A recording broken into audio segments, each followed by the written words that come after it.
Hello and welcome to Spoonful of Simplicity English. The cake that we are going to make today is a Dutch truffle cake with some strawberry in it. So let's begin with the wet ingredients. I'm taking half a cup of curd or yogurt and adding 3/4 cups of caster sugar or powdered sugar to this. Mix it well so that all the sugar dissolves in the curd.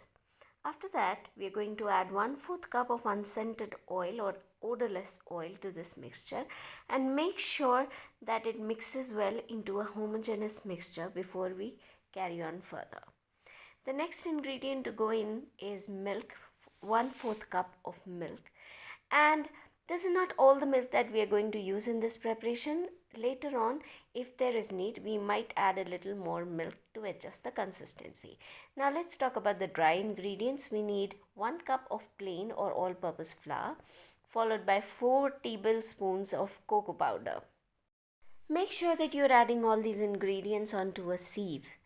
Next goes baking powder 1 teaspoon, baking soda 1/4 teaspoon and salt a pinch.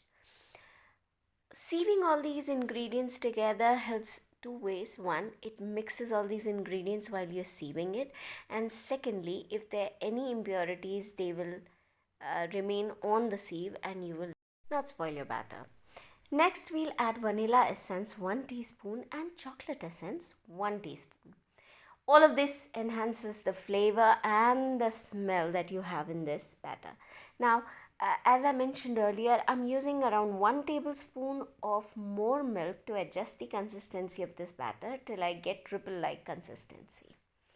Once that's done, all you need is to scrape out the sides and then transfer all these ingredients onto a prepared tin. Now I'm using a 7-inch baking tin here, which I've already lined with parchment paper at the base and I've oiled the sides.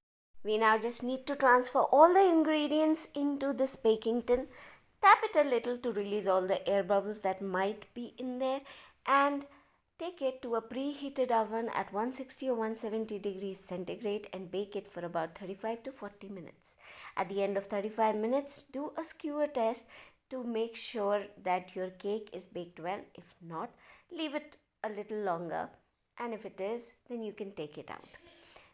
After leaving it for about 10 to 15 minutes outside, we are going to scrape out the sides and take out the cake and place it on a wire rack for it to cool evenly and quick.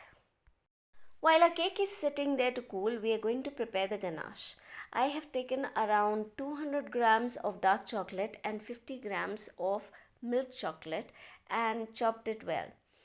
I'm going to add around 250 ml of cream, and I'm going to heat the cream a little and then add it to this chocolate mix. After adding this hot cream to this mixture, I'm going to leave this to sit for a while for about 5 to 7 minutes, and then we start to mix it.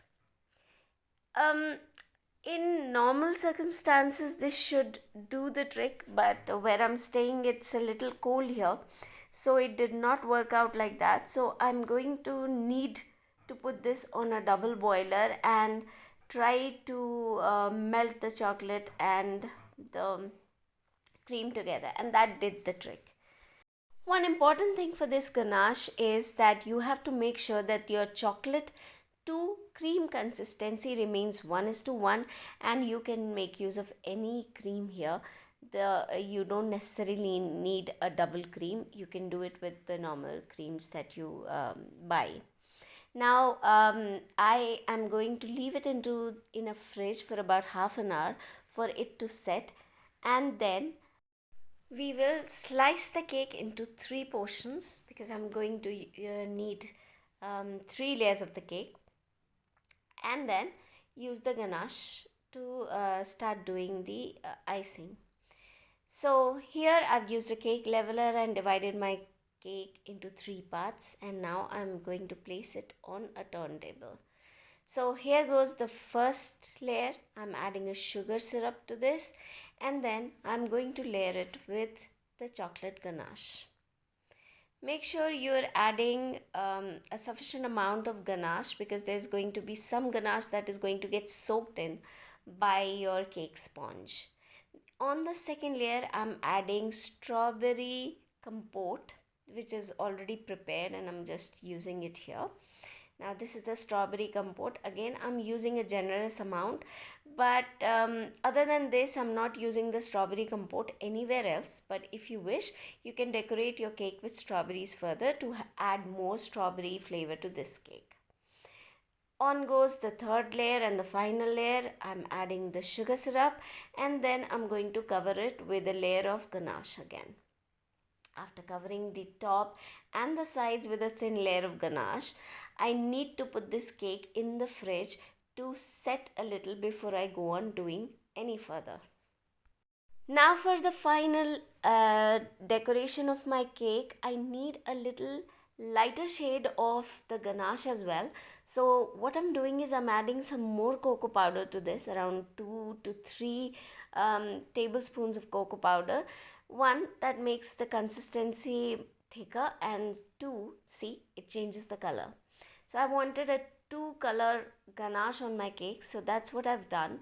And the second layer that I'm going to put is of this lighter shade of the ganache, and then it's all about the decoration and however you'd like to decorate. I've added some golden edible glitter to this, and I also decorated it with some golden decorations. For the name, I have used the white chocolate to write the name of the person that I'm giving it to. This is a delicious cake. Do try it and subscribe to my channel today. Bye bye.